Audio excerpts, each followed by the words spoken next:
Ladies and gentlemen, can I ask you please to be upstanding and welcome your 2017 club captain, Mr. Bill Branagh.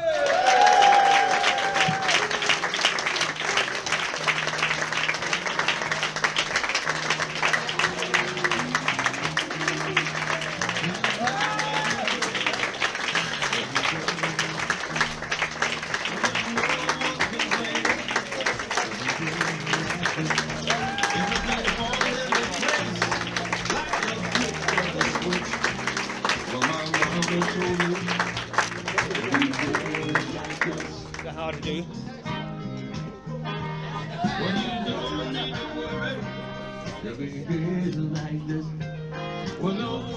Sally, do you want to hold that?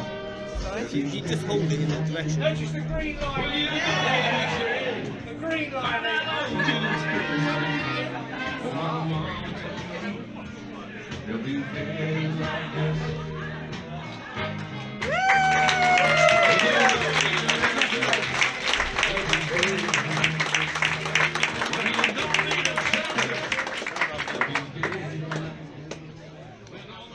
Wow. Give me a moment while I collect this apart. I don't know if you noticed, that was Van Morrison, a fellow Belfast boy. You can't trust people. Batteries. It always comes down to batteries.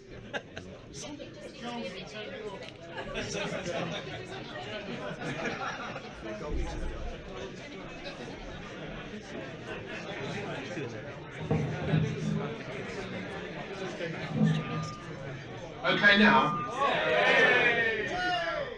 So that was Van Morrison, but walking up here today, I felt like Van Gerwen.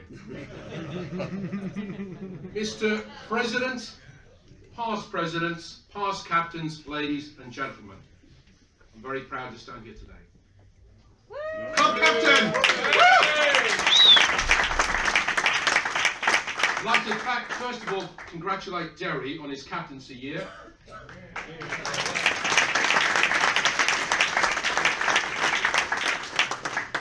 Derry is a true gentleman, and we had many games together during 2016, and in our challenge matches remained unbeaten. That's it, Bill.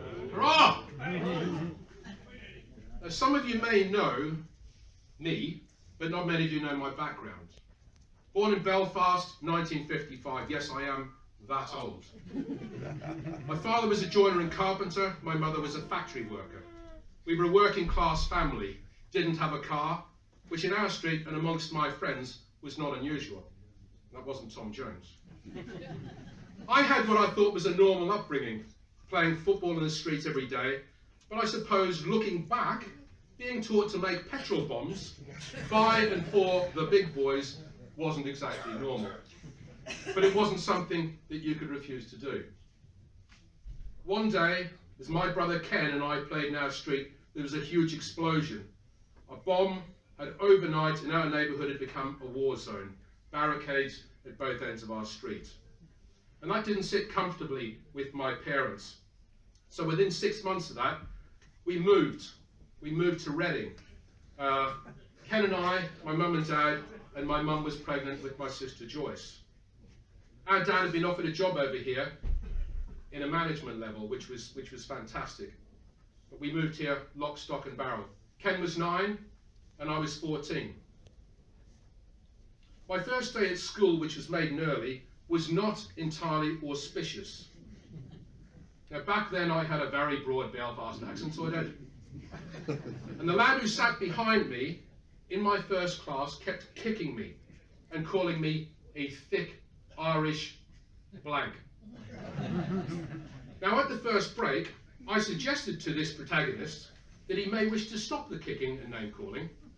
Well, perhaps that's what I should have done. Instead, I introduced him to the twin of Glasgow, and that was the Belfast kiss. And he went down, and I was taken to the headmaster's office. It was explained to me in no uncertain terms that my behaviour was unacceptable. I was threatened with expulsion, and rightly so, if I ever stepped out of line again. I didn't. And I'm pleased to say that no one ever called me names again. Word had spread about this mad Irishman. The rest of my time at school was a happy one, and I made some great friends for life, one of whom, Graham Burgess, is also a member here today. I left school at 16 with a handful of O-levels. My parents needed me to get a job and contribute to the household purse. I took a couple of mundane jobs, but really I wanted to get into sales because I wanted a company car. A few weeks short of my 18th birthday, I went on holiday to Guernsey. This is my first time overseas. Graham and another 2 lads, and that's when I met Sal. Woo! We married 3 years later on Guernsey. Woo! And I've celebrated 40 years last year. Yay! Well,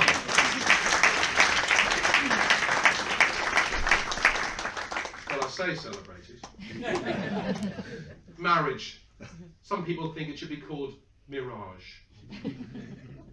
Anyway, I did get into sales, and I actually found that it was something I was pretty good at.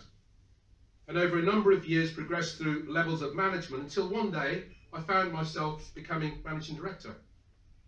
Sudden sacking, and then you've got the job. 30 years in corporate life followed, mostly in international sales management for American software companies, where I ended up running Europe, Middle East, Africa, and Asia Pacific for a period too, which was great, but it meant I was on a plane pretty much every week.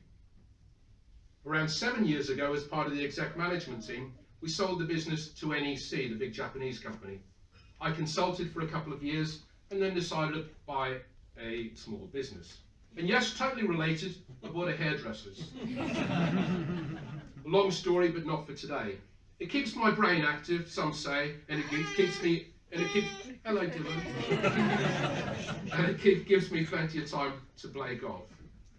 I'd like to mention my family, particularly my wife Sally, who, as you all know, has become a better golfer than me in a very short space of time.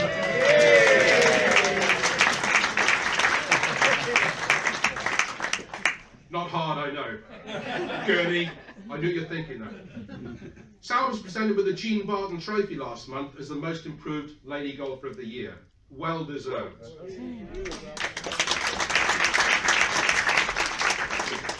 Some of you may also know that Sal had a hole-in-one, something Derry or Paul Gold have still not achieved, I believe. Woo! Nice having the mic, Goldie, isn't it?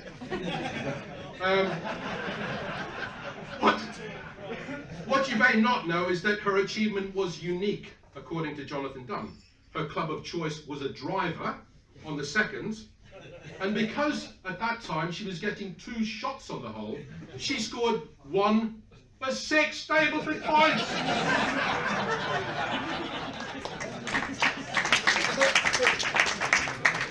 More importantly, it was the second, and she went on to keep calm and won the competition. Woo! I've got a brother and sister who both work in the entertainment business. I'm the black sheep, obviously. My sister is a hugely talented writer, actress and director, mainly in theatre, and my brother does a bit too.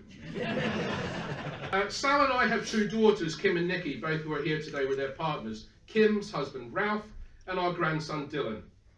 Nikki and Anna, her fiance Anna, getting married in June this year, so another reason to make this year special for the Branagh family. Anyway, the year ahead, and yes, I could say like past captains, we're gonna go out there to beat Royal Guernsey, we're gonna go out there to beat the RAF, and every single person, Wakefield Park included, that we're gonna go out and nail.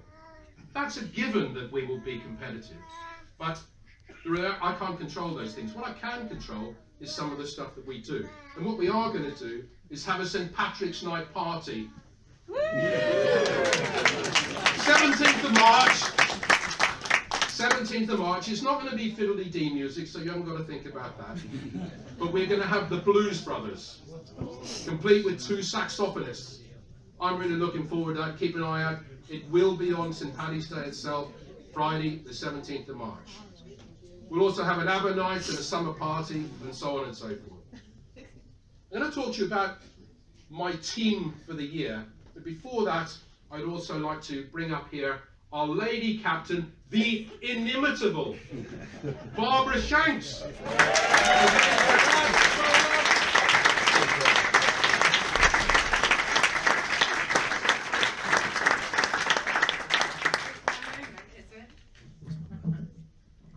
As you know, I don't normally need a microphone, but I'll speak quietly. Thank you, Bill. I'm really looking forward to working with him. I think it's going to be huge fun. I think we know that already from New Year's Eve, don't we? I've never seen a dancing style like it, but it was pretty cool, I have to say. Anyway, I'm really looking forward to my year generally. As you may know, I'm recycled. I did this in 2009, which was actually a bit of a difficult year, and I'm really looking forward to this time round. The ladies have always been a tremendous support for me, and I think I've got to know an awful lot of people along the way, and I'm looking forward just generally to fun, laughter, and maybe the odd good round, but who knows. Just very briefly, I'm not going to obviously go on, which I usually do. I'd just like to say, do you want me to say what my charities are now? Sure. Yeah, just very briefly, and there's a good word, briefly. First of all, I'm going to do Parkinson's UK, because sadly I lost my mum-in-law last year to that, and I've seen what a dreadful thing it can be, and I think it's a worthwhile cause, however, much you make or don't make. However, there's an interesting one, maybe for the ladies more, but it's to do with pants and bras, and it's called Smalls for All. And normally we do things within this country, but this is just such a minor thing in a way, that it's collecting new pants, knickers for girls, and maybe slightly, bras that don't fit, doesn't matter, or new. And it's for women in Africa, basically, who don't have these very basic things that actually keep them safe and keep their lives easier. So you will be hearing from me a lot during the year. Please bring your pants along and throw them in a bucket. So anyway, that's it.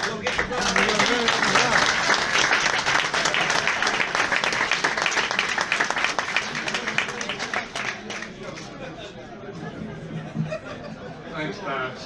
Thanks, Babs. And the one thing that Barbara was just about to announce and just said, Bill, could you do it? Was her vice for this year. Oh, God. Is going to be Mrs. Dorothy Forbes. Dottie!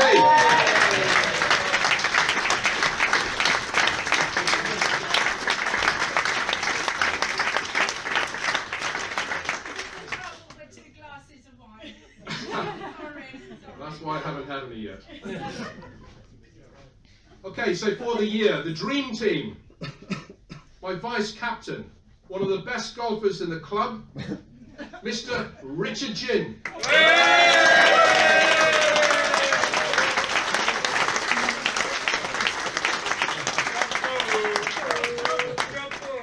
He's not only a great golfer, more importantly, he's a top bloke.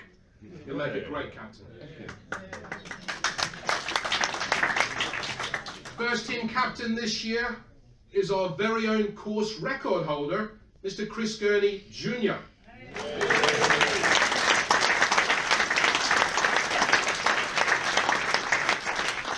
And not to put any pressure on you, Chris, but you've got 20 Category 1 players in your section this year, and you've only got to field a team of 6 every week for the matches. So I'm expecting a real assault on the league.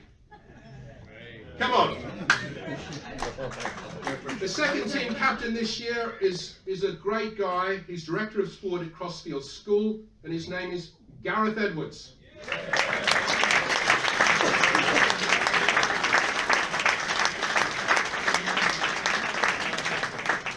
Gareth has a huge pool of talent this year. He's even got Gailey. And this year, for the first time, the second team will be playing for a league. So Gareth set the bar high. The third team captain, this is my favourite one because I did that myself, and it's my very good friend, Kevin James.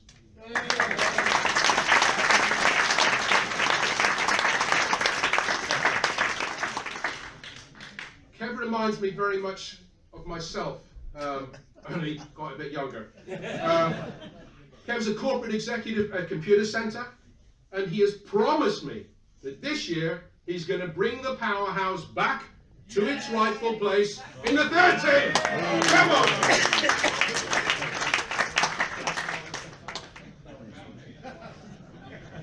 Our fourth team captain is someone some of you may not know, but it's David Hancorn.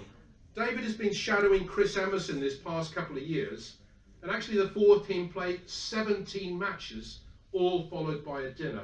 So it's a pretty much a huge undertaking. So really looking forward to a great year ahead, David.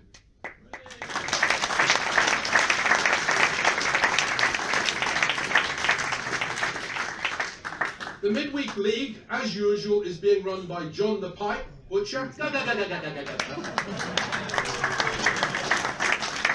Great man, great clubman.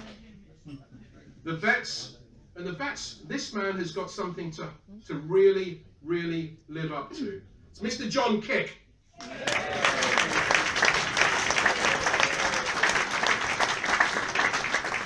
John's a long-term member of this club and a retired corporate executive himself. He has a hard act to follow. Alan Watts has run the vets for the last couple of years and won the league in his first year as captain. And actually, Alan ran the entire vet section last year whilst not being able to play himself due to dodgy knees. Is he here? No. He's to hospital. But top bloke, top bloke. The seniors is going to be run by Trevor Beckett once more. Trevor is up north today, so at a birthday celebration, so can't be with us. The junior captain, as you saw on the tee hitting the longest drive, is Mr. Jack Green.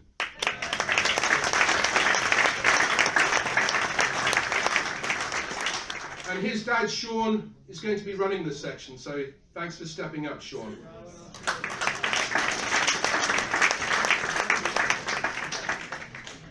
The Hillman captain, this man approached me about a year ago and said, a bit like Kev did, by the way, I wondered if I could be considered for this position.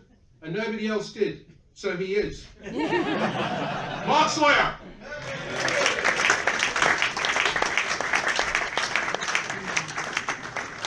I've got a feeling the Wednesday night crew may feature heavily in this chosen team. And I wish Glyn and Lorraine Duff all the best in their first year of running the Mr. and Mrs. section. They can't be here with us today either, but they send their best wishes and sent me a lovely note.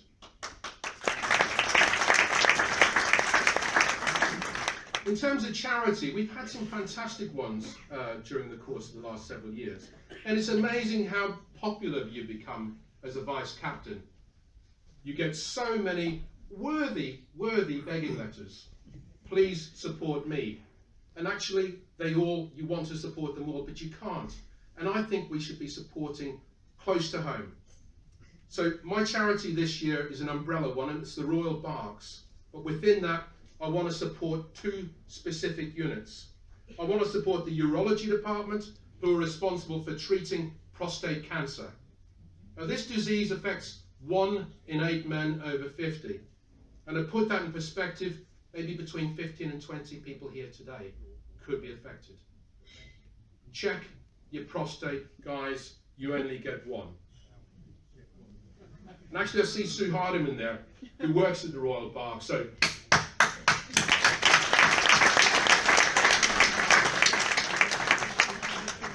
the other section of the Royal Berks I'd like to help is the breast cancer screening unit. Now, they're looking to buy something called a vacuum-assisted biopsy device. And this revolutionises the way biopsies can be taken.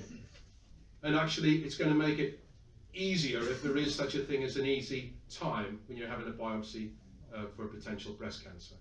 But that's what I'd like to do.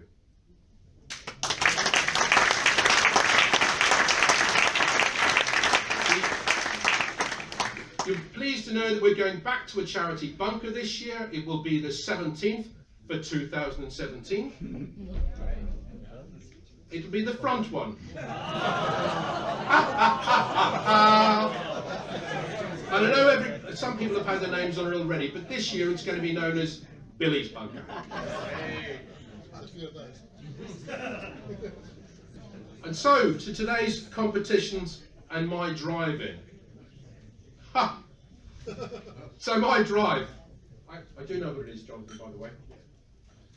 So it was 191 yards, didn't make the 200, left. And I think the winner for that is Mr. Mark Thompson.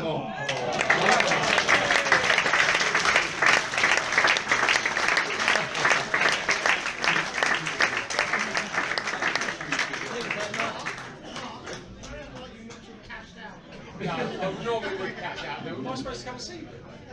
For some money. Me and money, don't get on. Go on, Tomo. Jumbo. You want to have a do a speech? Captain's charity. It's my dad. So, to today's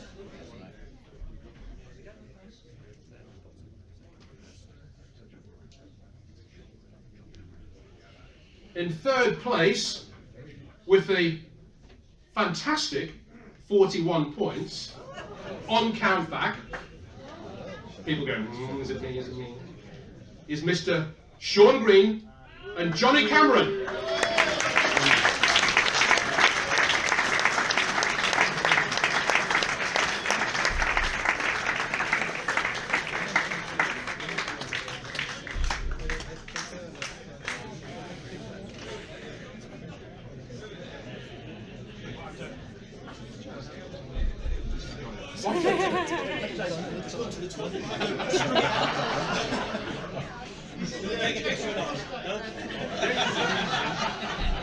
Is that this camera?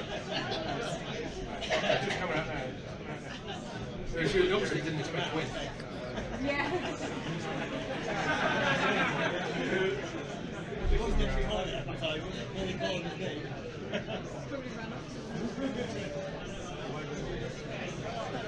Do you know what? I'm just going to give them both to Sean. Hey!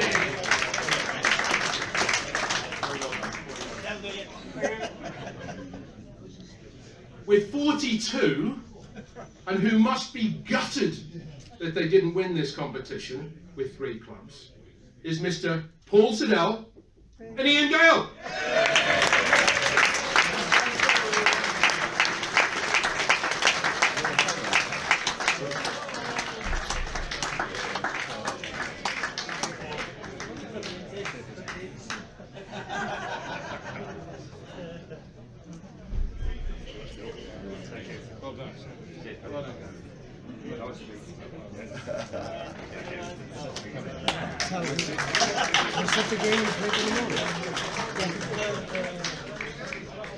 And the winner, the quite improbable score of 44 points.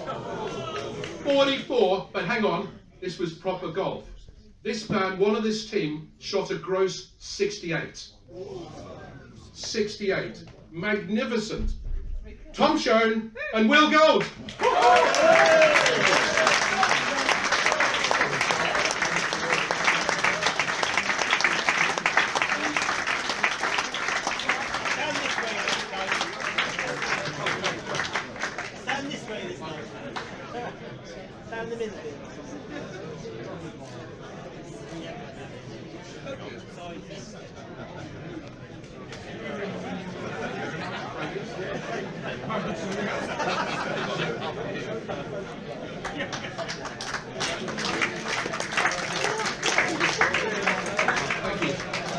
So, just one moment. So before I hand you over to Jonathan with the much anticipated raffle, and the buffet is brought out while many people are here. When I look out at this sea of faces, I don't just see members, I see friends. And I don't just see friends, there are so many groups around this club. I see the chumps. I see the jolly boys. I see the boss group. Dad's Army, etc., etc. We have got a great club here, in my opinion. We've got the very best course in the area, in my opinion.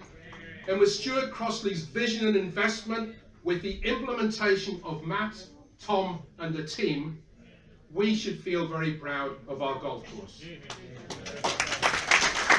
I know I do. I'm very privileged to be your captain this year. Thank you so much.